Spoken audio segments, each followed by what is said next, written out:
hello. Welcome to Reset with T. ඔන්න මේක තමයි මගේ පළවෙනි long video එක. මම ඊට කලින් short videos දාලා තිබ්බට මේක තමයි මගේ first try එක long video එකකට. ඉතින් ගොඩාක් වැරදි අඩුපාඩු ඇති. ඒවා හදාගෙන අපි ඉස්සරහට යමු ඉතින්. මම මුලින්ම හිතුවා මම කොහොමද අලුත් සතියකට ලෑස්ති වෙන්නේ කියලා ඔයගොල්ලොත් එක්ක බෙදා ගන්න. ඉතින් මොනා කරන්නත් කලින් මං උදේම ගිහිල්ලා මේ සතියට ඕන මගේ self care බඩු ටිකක් ගෙනාවා. ඒ කියන්නේ මම ඔය එක පැක්ස් හදනවා, ස්ක්‍රබ්ස් හදනවා, ගෙදරම ඒවට හරියන බඩු ටිකක් ගෙනාවා. ඉතින් ඒක නම් මට රෙකෝඩ් කරන්න බැරි වුණා. මුලින්ම ඒක තමයි කරේ. ඊට පස්සේ ඉතින් මගේ වැඩ පටන් ගන්න කලින් මම මුලින්ම කොණ්ඩෙට තෙල් ගාලා හිටියා. මොකද තෙල් ගාලා ටිකක් වෙලා තියන්න ඕනේ හින්දා මුලින්ම ඒක ගාගත්තම අපිට වැඩ ටික කරගන්න ලේසි නිසා. ඉතින් දෙකම එකට වෙනවනේ. ඉතින් මම තෙල් ගාලා ඉවරලා මුලින්ම කරේ මගේ කාමරය අස් කරන එක. මම කොහොමද හැමදාම මුලින්ම වැඩ පටන් ගන්නේ මගේ කාමරය අස් කළා තමයි. මොකද කාමරේ පිස්සන් කොට වගේ තිබ්බම මගේ ඔළුවත් ඒ වගේ තමයි. අර කියනවනේ කෙනෙක්ගේ මෙන්ටල් ස්ටේට් එක බලා ගන්න පුළුවන් කෙනෙක්ගේ කාමරේ. මේ ඉතින් ඒක ඇත්ත. මාතර ඩවුන් දවසට මගේ කාමරෙන් හොයාගන්න පුළුවන්. මොකද හැම තැනම බඩු ඇත්තටම පිස්සන් කොට වගේ. ඒකින්ද මම මුලින්ම කරේ කාමරය අස් කරපු එක. ඔගොල්ලෝ වතුර බොන්න අමතක කරන්න එපා. මොන වැඩේ කරත් වතුර බොන එක නම් අමතක කරන්න එපා. මොකද අපිට ඔය ඉස්සොරියන එකට ඇඟ හැම ලස්සන තියාගන්න ඕනේ හැම දෙයකටම වතුර අවශ්‍යයි. ඒකින්ද මොන වැඩේ කරත් මගදී වතුර අරගන්න. ඉතින් මම කාමරේ අස් කරන්න කලින් ඉස්සරම සින්දුවක් දාගත්තා. නැත්නම් මට කම්මැලි. මම කොහොමද සින්දුව අහනවා. ඉතින් ඒකෙන්ද සින්දුවක් දාගෙන කාමරේ අස් කරන්න ගත්තා. ඒක තමයි ඕගොල්ලෝ සතියට සැරයක්වත් අලුත් බෙඩ්ෂීට් දාන්න පුරුදු වෙන එක මම හිතනවා ගොඩක් හොඳ දෙයක් කියලා. මොකද අර ඒවැය දූවිලි හිටිනවා. එතකොට ඉස්සොරි වැටෙනවා කොට්ටු වල එහෙම. එතකොට ඒව අපේ මූණට ගිහලා පිම්පල්ස් එන්න පුළුවන්. ඊට පස්සේ මට නම් ගොඩක් වෙලාවට මම හැමතිස්සෙම මට පීනසේ වගේ තියෙනවා. ඉතින් හැමතිස්සෙම අර දූවිලි රැදෙන්න බලනකොට මට හැමතිස්සෙම හෙම්බිරිස් ආවා. ඉතින් මම සතියට සැරයක් වගේ අලුත් බෙඩ්ෂීට්ස් දානවා. මම මේ අවුරුද්දේ අලුත් වැඩක් පටන් ගන්න හදන්නේ. අලුත් වැඩක් කියන්නේ මගේ අලුත් ගෝල් එකක් මම මේ අවුරුද්දේ එකතු කරගත්තා. මේ ඒකට ඕන බඩු චුට්ටක් තමයි මේක දැක්කම නම් ඉතින් ඔයගොල්ලෝ දන්නවා.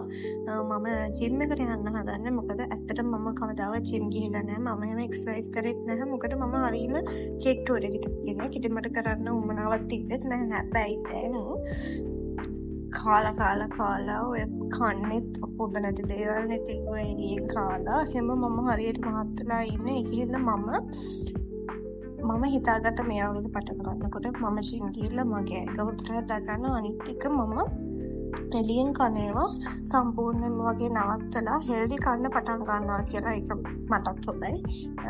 ඉතින් ඒකට තමයි මේ ලෑස්ති වෙන්නේ.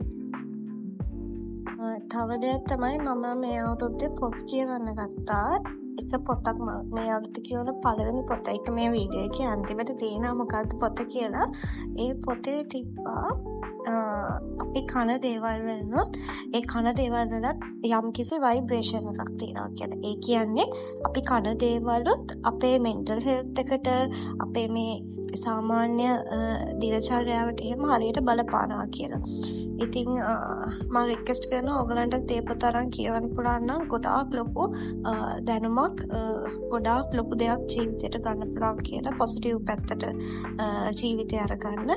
ඉතින් ඒකත් ගොඩාක් හොඳ ඉන්වෙස්ට්මන්ට් එකක් වෙයි කියලා හිතනවා.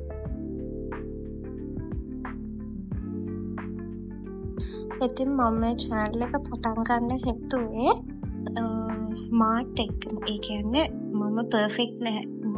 මගේ කලින් අවුරුද්දවලත් මම ඔබේ වැඩක් කරගෙන එහෙම කිසිම අර පිළිවෙලට වැඩක් කරපු කෙනෙක් නෙවෙයි. ඒකින්ද මට ඇත්තටම හිතුණා මේ අවුරුද්දේ නම් ගොඩක් පිළිවෙලට හැදිලා මගේ goals achieve කරගෙන හැමතිස්සෙම අලුත් දේවල් ජීවිතයකට එකතු කරගෙන එකම තැන ඉන්න නැතුව ඉස්සරහට යන ඉතින් මට හිතුණා මං වගේම එහෙම ආස කට්ටියක් අනිවාර්යෙන් ඇති කියලා. ඉතින් ඒගොල්ලොත් එක්ක ඉස්සරහට යනකොටයි මම මේ channel එක හැදුවේ. ඉතින් මං දන්න මොනවා හරි තියෙනවා නම් ඒ චූටි දෙයක් හරි මම මේ channel එක through ඕගොල්ලොත් එක්ක බෙදා ගන්නවා. ඉතින් ඕගොල්ලෝ මොනවා හරි දන්න දේවල් තියෙනවා නම් අපේ life එක හොඳ විදිහට හරව ගන්න, හොඳ විදිහට තියාගන්න ඔගොල්ලොත් මාත් එක්ක එකතු වෙයි කියලා මම හිතනවා. මම ඔයාලට ෂූට් ටිප් එකක් දෙන්නද? අර සමාන දවස් තියෙන්නේ කිසිම මූඩ් එකක් නැතු, කිසිම මොටිවේෂන් එකක් නැතු දවස්. හැබැයි අපිට වැඩ ටික කරගන්නත් ඕනේ. උනාට අපිට අද නැගිටින්න හිතුනෙත් නෑ. අන්නේ දවස් වලට මෙතනට ඔයාගේ වටේ තියෙන ඔයා කාමරේ නම් ඔය කාමරේ පොඩ්ඩක් අස් කරලා බලන්න. එහෙමත් නැත්නම් ඔයාගේ මේසේ කණ්ණාඩි මේසේ චුට්ටක් එහාට මෙහාට ඇදලා නිකන් රූම් එක අලුත් කරලා බලන්න. එතකොට අර හොඳ එවරිතින් ෂවර් එකක් කියන්නේ හොඳට තෙල් ගාලා හොඳට නාලා ස්ක්‍රබ් කරලා ෆේස් පැක් එකක් දාලා එහෙම කරලා බලන්නකෝ. අන්න එහෙම කරාම චූට්ටක් හරි ඔයාලට සහනයක් දැනෙන්න ඕනේ. මොකද ඒක එක්ස්පීරියන්ස් එකකින් කියන්නේ මම ගොඩාක් වෙලාවට මට එහෙම දැනුවත් මම කාමරේ ඇස් කරලා එහෙම ෂවර් එකක් දුන්නා. මට ඇත්තටම මගේ හිතට හරිම සනීපයි. ඔන්න කතාවෙන් කතාවෙන් අපි රූම් එක අස් කරලා ඉවරයි. ඊට පස්සේ මගේ තියෙන පණ ඔක්කොම මම හොඳට බේබි ෂැම්පු දාලා හොදලා වේලෙන්න තිබ්බ අවුල්. ඉතින් ඊට පස්සේ මම මේ ලෝකේ කරන ආසන දෙයක් තමයි ෆ්‍රෙෂ් ෆ්ලවර්ස් arrange කරන එක. ඉතින් මගේ ෆ්ලවර් vases ටිකක් තියෙන එකක් මේස උඩ අනිත් එක මම ප්ලේ කරන කන. ඉතින් ඒ දෙකට මම අද උදේ ගිහිල්ලා ගෙනාවු ෆ්‍රෙෂ් ෆ්ලවර් bunch එක ලස්සනට arrange කරලා ගිහිල්ලා තිබ්බා. මම හරියම ආසයි මෙන්න මේ විදිහට ෆ්‍රෙෂ් ෆ්ලවර්ස් මගේ කාමරේ තියනවා නම් හරිම සුවඳයි. මේක වැඩි ගාණක් වුණේක 1600 ගාණකට කීස් එකෙන් මම ගත්තේ. හරිම ලස්සනයි, හරිම අන්කොමන් පාටක් තියෙන්නේ. තව දෙයක් තමයි ඔයගොල්ලන්ගේ ෆෑන් එක. ඔයගොල්ලන්ගේ ෆෑන් එක අට්ටුම ගානේ සති දෙකකට සැරයක්වත් විතර කලවලා එක පිහදානවා. මොකද ඒකේ හැමතිස්සෙම දූවිල්ල රැඳෙනවා. ඒ දූවිල්ල රැඳුනහම අපි අර ෆෑන් එක ඔන් කරනකොට ඒ කුඩලත් එක්ක ඔයගේ ආනහයට දූවිල්ල එන්න පුළුවන්. මොකද එතකොට අර අපි වගේ පීනසේ තියෙන ඒකට හරිම අමාරුයි. ඒකින්ද සතියට සැරයක් හරි සතියට එහෙම නැත්නම් සති දෙකකට සැරයක් හරි හොදන්නේ. පිහිදාන්න බලන්න. ඊට පස්සේ මගේ මඩකේට තිබ්බ සපත්තු ජෝඩන එකක් තිබ්බා. කාපට් එකේ ඒ ටිකත් හොදලා ඊට පස්සේ මම ආයේ මේ අවුරුද්දේ අලුතෙන් හොබි එකක් පටන් ගත්තා. වවන්න. ඉතින් ඔය අර ස්පෝර්ට්ස් දෙකේ මම හිතවල තියෙන්නේ කරවිලයි තව මොකක් හරි මට මතක නැහැ හරියට.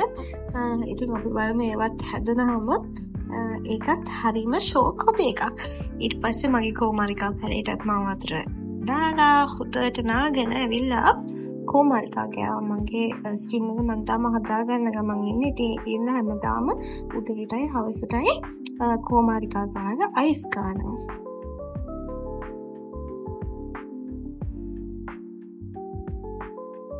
දැන් මම කොණ්ඩෙට තෙත පිටින් සීරම් එක ගන්න හදන්නේ. මේ සීරම් එක හරිම හොඳයි. මම අවුරුදු එකමාරක් දෙකක් විතර මේ සීරම් එක තමයි පාවිච්චි කරන්නේ. මොකද මම කොණ්ඩේ කලර් කරා දෙපාරක් විතර. දැන් කලර් කරලා ඉන්නේ. ඉතින් එතකොට අර ඔක්කොල ගන්න කොණ්ඩේ ඩැමේජ් වෙනවා, පූසිය වගේ වෙනවා කියලා.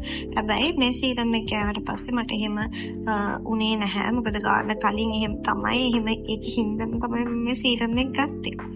ඉතින් ඉඳලා ක්‍රේ කරලා දැන් මම යන්නේ අර මම ඕගලන්ට කියපු පොත කියවන්න. ඒක හරියම ලස්සනයි. මේක මම කියන පාරම් බලන්න ඕගලන්ට ගොඩාක් දේවල් මේ පොතෙන් අරගන්න පුළුවන්. ඊට පස්සේ මම කොලොන් ගාලා, ලිප් බාම් ගාලා, මගේ ආස්ම K-drama එක මම දැනුයි බලන්න මේක මම දන්නවා හරිම පරක්කුයි කියලා ලව්ලි රණ බලන්න ගත්තා. ඉතින් අදට මං ගිහින් එන්නම්. මේ වීඩියෝ එක බලුවට ඔයගලට ගොඩාක් ස්තුතියි. බයි.